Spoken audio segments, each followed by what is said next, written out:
राज्याच्या गृह विभागाने बुधवारी वरिष्ठ 58 पोलीस अधिकाऱ्यांच्या बदल्या केल्या।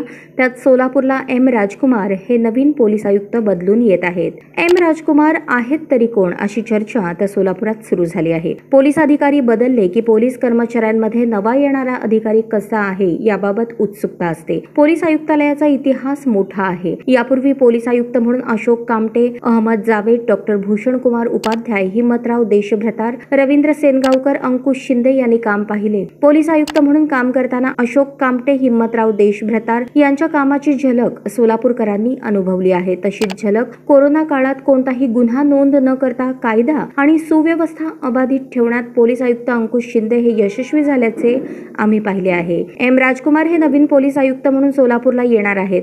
नव्या पोलीस आयुक्तांसमोर गंभीर गुन्हे, चोरीच्या घटनांचा छडा लावण्याचे नित्य आव्हान पोलीस आयुक्तांसमोर असणार आहे। त्याचबरोबर शहरातील अवैध धंदे, मटका, डान्स बारच्या नावाखाली चालू असलेला व्यवसाय, गल्लोगल्ली निर्माण झालेले दादा यांच्यावर नियंत्रण मिळवावे लागणार आहे।